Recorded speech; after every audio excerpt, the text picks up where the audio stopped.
வணக்கம் நண்பர்கள், welcome to YouTuber உலகம். நாம் இந்த வீடியோல என்ன பார்க்க போறோம்னா, அழகான மற்றும் அதிசயம் நிறைஞ்ச 2 கிராமத்தை பத்தி தான் பார்க்க போறோம். அதுல முதல்ல கணேஷ்புரி. இந்த ஊரின் சிறப்பு என்னன்னா, ஒரு அமைதியை தரும் சுற்றுச்சூழல், மெடிடேஷன் ஹால் மற்றும் நித்யானந்த பாபாவின் கோயில். இங்கதான் அவரோட சமாதி இருக்கிறது. இந்த கோயில் பக்கத்துல 3 சிறு சுடு தண்ணி ஊற்று குளங்கள் இருக்குது. காலைல 3 மணிக்கு எல்லாம் இங்க மக்கள் வர தொடங்கிடுவாங்க. குளிச்சுட்டு 4 மணிக்கு இங்க பாபாவுக்கு முதல் பூஜை நடைபெறும்.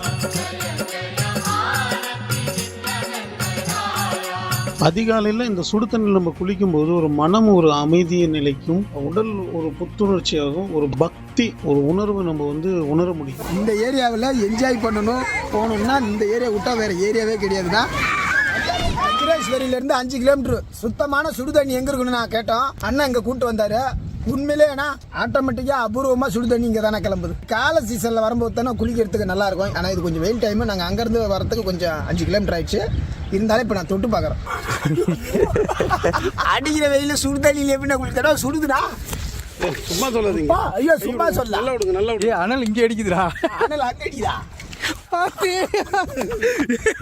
நீ வரக்கூடாத இடத்துக்கு வந்துட்டு வருஷத்துல 365 நாள் இந்த சுடுதண்ணி வந்துட்டு. சூடு சொல்ல முடியாது, கொதிய தண்ணி இது. கொதி தண்ணி. ஆமா, வாட்டர் பாட்டிலாம் போட்டா அப்படி உருகிரும். ஆமா, நம்ம இப்போ லைவா டெமோ பார்த்துருவோம். இவே உருவுது தெரியுதா? நான் மேலேயே அனல் பங்கு நான் கை எங்கே வச்சிருக்கேன். இங்கேயே அனல் பறக்குதுண்ணா. குளிர்காலான இடத்துல காலையில் செம்மையாக என்ஜாய் பண்ணலான்னா. தம்பி தைரியமாக காலை வைக்கிறான். நீ தைரியமாவா? அவன் இதே ஆர்வ கோளாறு சொல்லிட்டு இருக்கான். ஐயா ஒரு தண்ணி விட்டாலும் இது போவாதாட்டு. மக்களுக்காக ரிஸ்க் எடுத்து பிடிக்கலான்னு வந்தோம். ஆனால் இது ஓவர் சூடாக இருக்குது. அவன் பாரு விளாண்டுட்டு இருக்கா. இன்னும் சூடுன்ற அங்கே அவ்வளோ சூடாக இருந்துச்சுங்க. ஆமாம், அங்கேருந்து அப்படியே வந்து அப்படியே இங்கே அப்படியே கொஞ்சம் ஸ்டோராக இருக்கு இல்லையா? அப்போ இங்கே இந்த ஆற்று தண்ணியோட கலக்கும்போது அது சூடு கம்மியாகிடுது. அதனால தம்பி ஜாலியாக குளிச்சுட்டு இருக்காரு. இதுக்கு காரணம் என்னங்க? ஏன் இவ்வளோ சூடாக இருக்குது இந்த தண்ணி? ஆன்மீக ரீதியாக இது என்னன்னு பார்த்தா, ரொம்ப வருஷத்துக்கு முன்னாடி எங்கள் ஒரு பாபா வந்தார், நித்யானந்த சுவாமி பாபான்ட்டு. இங்கே வந்த வாட்டி தான் இந்த மாதிரி எல்லாம் இந்த பூமி இந்த மாதிரி மாறுச்சுன்னு அவங்க நம்புறாங்க. ஷிரடி சாய்பாபா மாதிரி இந்த இடத்துல இவர் மக்களுக்கெல்லாம் நிறையா உதவி பண்ணி இது அவர் வந்த வாட்டி இந்த ஊர் கொஞ்சம் செழிப்பாக மாறுச்சு. அவரோட கோயில் இருக்குது. அவர் இன்னும் வாழ்ந்த அந்த மியூசியம் எல்லாம் இன்னும் அப்படியே இருக்குது. இந்த இடத்துல ரொம்ப அவரை வணங்குறாங்க.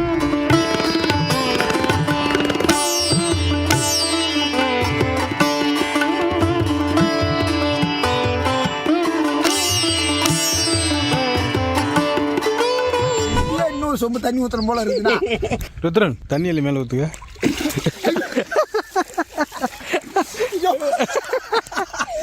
சயின்டிஃபிக்காக ரீசன் என்ன பார்த்தாங்க, இயற்கையாகவே நிலத்தடி நீர் ஹீட்டாக இருக்கும். ஒரு சில பகுதியில் ஒரு சயின்டிஃபிக் ரீசனால் உள்ள ஹீட்டாக இருக்கும். ஏதோ ஒரு காரணத்தினால பூமியில் ஒரு பிளவு ஏற்பட்டால் அந்த பிளவு வழியாக அது வெளியே ஒரு ஆற்று வடிவமாகவும் ஒரு குட்டை வடிவமாக ஒரு கிணற்று வடிவமாகவும் சுடு தண்ணியாக வெளியே வருது. இது ஊற்று தண்ணி தான். ஊற்று தண்ணி. கண்டிப்பாக நீங்கள் வந்தீங்களா இந்த தண்ணியில் நீங்கள் குளிச்சுட்டு அப்புறம் போய் நீங்கள் பாபாவை பாருங்கள். யார் இந்த நித்யானந்த பாபா? ஸ்ரீ நித்யானந்த பாபா 1897ஆம் ஆண்டு டிசம்பர் மாதத்தில் கைவிடப்பட்ட கைக்குழந்தையாக கேரள மாநிலம் தூணேரி கிராமத்தில் உன்னியம்மா என்ற பெண்ணுக்கு அவர் குழந்தையாக கிடைத்தார். உன்னியம்மா சாத்து நாயரின் மனைவி. அவர்களுக்கு 5 குழந்தை இருக்கிறது.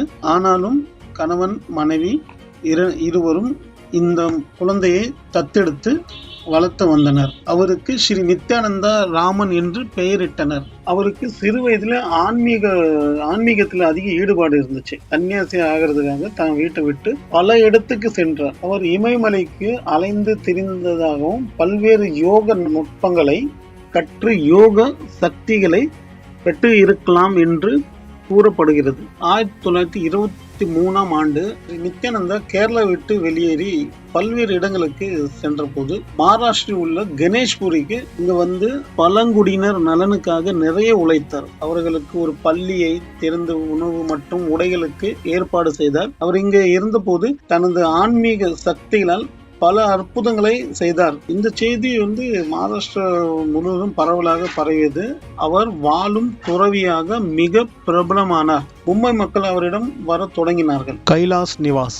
அவர் இந்த ஆசிரமத்தில் தான் வாழ்ந்தார். இப்போது இது மியூசியமா மாற்றப்பட்டுள்ளது.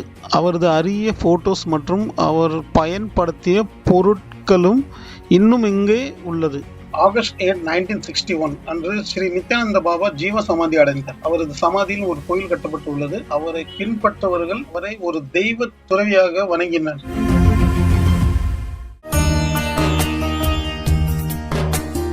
அடுத்து வஜ்ரேஸ்வரி அம்மன் கோயிலுக்கு போறோம்.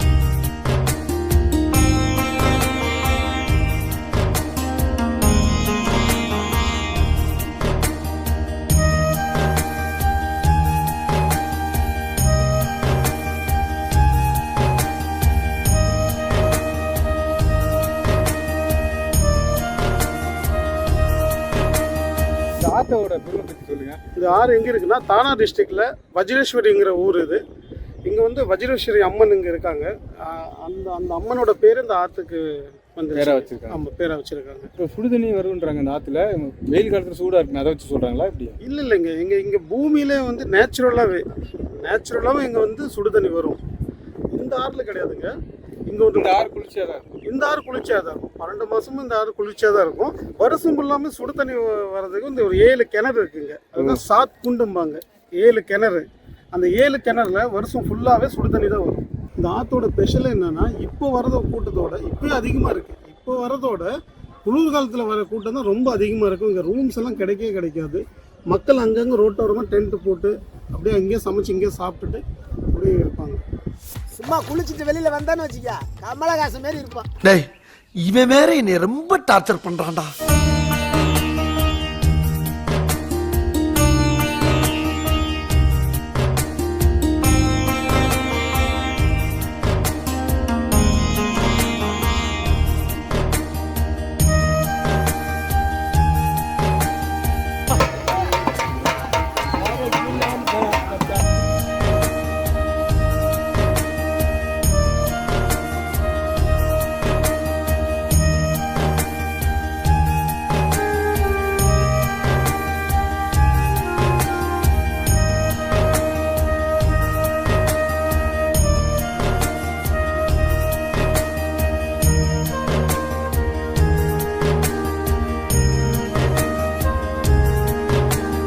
இந்த பயணம் பார்த்தீங்கன்னாக்கா நம்ம ஃபேமிலியாக நம்ம அக்கா அண்ணன் நம்ம தம்பி வீடியோ எடுக்கிற அண்ணா இல்லை சிறப்பான முறையில் வஜ்ரேஸ்வரி அம்மன் கோயில் தரிசனத்தை முடித்தோம். இந்த பயணம் மீண்டும் மீண்டும் தொடரணும். சொல்லுங்க, கட்டுறது கையிலோட அனுபவம் உங்களுக்கு எப்படி இருந்துச்சு? ரொம்ப நல்லா இருந்துச்சு. டிவியில் பார்த்தது, யூடியூப்பில் பார்த்ததோட நான் அவங்கள முன்னாடி இருந்து பார்த்தது எனக்கு ரொம்ப சந்தோஷமாக இருந்தது, ரொம்ப பெருமையாக இருந்தது. அவங்க தேடி தேடி மக்களுக்கு உதவி பண்ணுறது, அவங்க எவ்வளோ கஷ்டப்படுறாங்க. ஸ்க்ரீனில் முன்னாடி நம்ம பார்க்குறது ரொம்ப ஈஸியாக இருக்குது, ஆனால் அவங்க பின்னாடி எவ்வளோ கஷ்டப்படுறாங்கன்னு நாங்கள் இந்த 4 நாள் ட்ராவலில் புரிஞ்சுக்கிட்டோம். அதை பற்றி தெரிஞ்சுக்கிட்டோம். அவங்க கூட இருந்தது ரொம்ப சந்தோஷம். அடுத்த தடவை வீட்டுக்கு கூப்பிடுவீங்களா? கண்டிப்பாக கூப்பிடுவோம். கட்டுறது கையில் வேணுமே எங்கள் ஃபேமிலி. ஓகே. ராஜசேகரண்ணா சொல்லுங்கண்ணா. இந்த பாம்பே பயணம் வந்து உங்களால் தான் எங்களுக்கு சிறப்பாக நிறைவடைஞ்சிச்சு.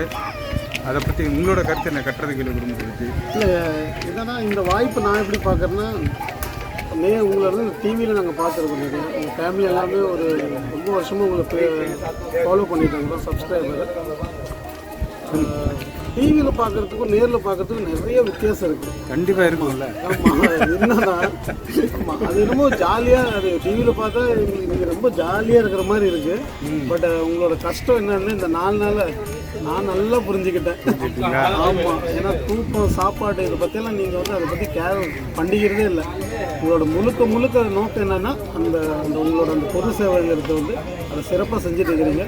அதுவும் வந்து உங்கள் கூட இருந்து அந்த ஒவ்வொரு மக்களுக்கு நீங்கள் உணவு அளிச்சிங்க இல்லையா, அந்த விஷயத்தை எனக்கு ரொம்ப பிடிச்சிருந்துச்சு. ஏன்னா யாருக்கு தேவையோ கரெக்டாக அவங்கள மட்டும் நீங்கள் அந்த தேடி கொண்டு போய் அந்த கொடுக்குற அந்த ஒரு விஷயத்துக்கு அதுக்கு ஒரு மெனக்கெட்ட ஒரு 2-3 வருஷம் 2-3 மணி நேரம் அதிகமானாலும் சரி, நான் இறங்கி அதுக்கு நீங்கள் கொண்டு போய் கொடுக்குறது எனக்கு ரொம்ப பிடிச்சிருந்துச்சு. மேலும் மேலும் உங்களோட பொது சேவை வாழ்க வளமுடன். நன்றி, ரொம்ப சந்தோஷம்.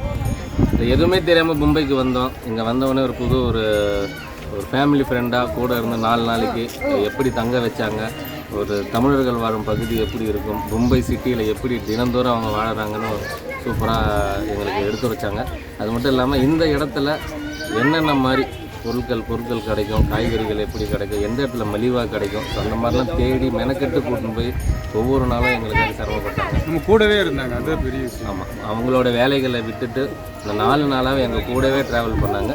இன்னொன்று எங்களுக்கு எந்த இடத்துலையும் வந்து அன்கம்ஃபர்டபுள் ஆகிடக்கூடாதுன்னு ஒவ்வொரு இடத்துலையும் பார்த்து இன்னொரு இடம் கூட ஆல்டர்னேட்டிவ் அரேஞ்ச் பண்ணி ஒரு நாள் தங்க வச்சாங்க. ஸோ அந்தளவு இந்த ஃபேமிலி வந்து அவ்வளோ சப்போர்ட் பண்ணியிருக்காங்க. வீடியோ எடுக்கிறார் அவரும், அவங்க ரொம்ப முக்கியம் அவர். இவர் தான் அது போதும். இது முடிக்க வந்து தமிழ்நாட்டில் உணவு கொடுத்துருப்போம், காரைக்குடி சுற்றி உணவு கொடுத்துருப்போம். ஸோ முதல் முறையாக பாம்பேயில் வந்து தெரியாத இடத்துல உணவு சமைச்சு அதை கொண்டு போய் சேர்க்கறது ஒரு கடினமான விஷயமா இருக்குன்னு தான் நினச்சோம். பட் ஆனால் இந்த ஃபேமிலி சப்போர்ட் மூலியமாகவும் நண்பர் சப்போர்ட் மூலியமாகவும் எவ்வளோ சீக்கிரம் கரெக்டான மக்களை தேடி கொடுத்ததுக்கு இந்த கட்டது கையளவு சார்பாக உங்களுக்கும் உங்கள் குடும்பத்துக்கும் மனமான நன்றி தெரிவித்துக் அக்கா அம்மா யூடியூபர் உலகம்னு ஒரு சேனல் வச்சுருக்காங்க. அக்கா சேனலுக்கு ஷேர் பண்ணுங்கள், லைக் பண்ணுங்கள், ஃபாலோ பண்ணுங்கள். தொடர்ந்து எங்களுக்கு கொடுத்த ஆதரவாக நம்ம அக்காவுக்கும் கொடுங்க. புதுமையான ஒரு வீடியோக்கெல்லாம் அக்காவும் ஒன்று ஒன்றா ரெடி பண்ணி உங்களுக்காக போட்டுக்கிட்டு இருக்காங்க. ஒரு நல்ல விஷயங்கள் நீங்கள் எங்கெங்கே வரணும், ஒரு சுற்றுலா பயணம் போகணும்னா ஒவ்வொரு வீடியோவை அக்கா போட்டுக்கிட்டு இருக்காங்க. தொடர்ந்து ஃபாலோ பண்ணுங்கள். யூடியூபர் உலகம் சேனலை லைக் பண்ணுங்கள், ஷேர் பண்ணுங்கள், கமெண்ட் பண்ணுங்கள், சப்ஸ்கிரைப் பண்ணுங்கள். மறந்துடாமல் பெல் பட்டனை ப்ரெஸ் பண்ணுங்கள். ஃபேஸ்புக்கில் பேஜ் இருக்கு, லைக் பண்ணுங்க, ஷேர் பண்ணுங்க, ஃபாலோ பண்ணுங்க. அந்த பொண்ணான கையை கொண்டு அந்த பெல் பட்டனை அமுக்குங்க.